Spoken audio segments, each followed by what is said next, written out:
సదాశివపేట పట్టణంలోని 22వ వార్డులో కాంగ్రెస్ పార్టీ అభ్యర్థి పట్నం విజయలక్ష్మి సుభాష్ భారీ ర్యాలీతో ఇంటింటి ప్రచారం నిర్వహిస్తూ చెయ్యి గుర్తుకు ఓటు వేసి తనను అత్యధిక మెజార్టీతో గెలిపించాలని ప్రజలను కోరారు.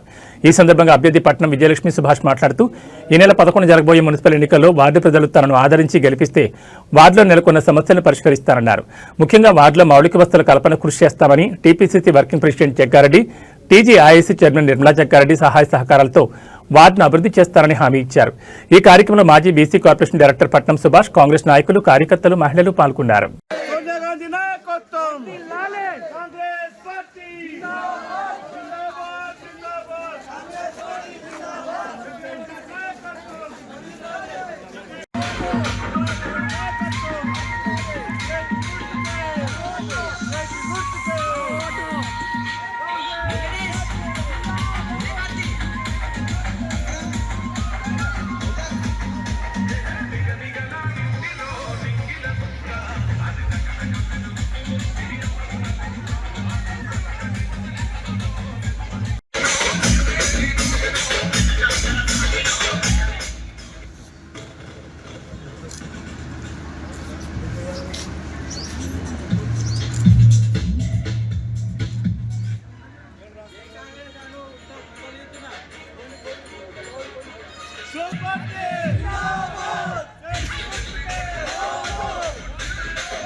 కాంగ్రెస్ అభ్యర్థిగా మీ ముందుకు రావడం జరిగింది.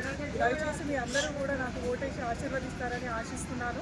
నేను ఇదివరకు మాజీ మున్సిపల్ చైర్మన్గా చేసి ఉన్నాను కాబట్టి మీ అందరికీ సుపరిచితమే.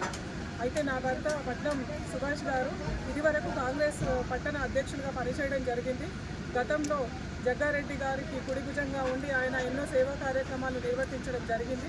వారికి ఎల్లవేళలా రాత్రి పగలు అందుబాటులో ఉండి ప్రజలకు ఎన్నో సేవలు అందించడం జరిగింది. అది పట్టణ ప్రజలందరికీ కూడా చాలా బాగా తెలుసు. అయితే నేను 22వ వార్డు ప్రజలందరికీ కూడా నేను మాట్లాడడం జరుగుతున్నది. కమ్యూనిటీ హాల్ గురించి చాలామంది నాకు అభ్యర్థన చేయడం జరిగింది. అయితే నేను టీజీఐసీసీ నిర్మలా జగ్గారెడ్డి గారితో కూడా మాట్లాడడం జరిగింది. వారు కూడా మన అభ్యర్థనను వారు స్వీకరించడం జరిగింది. ఖచ్చితంగా కమ్యూనిటీ హాల్ విషయంలో కానీ, అలాగే 2 సంవత్సరాల నుంచి మనము బోనాల పండుగ సెలబ్రేషన్ కూడా మన వార్డులో మొదలు పెట్టడం జరిగింది.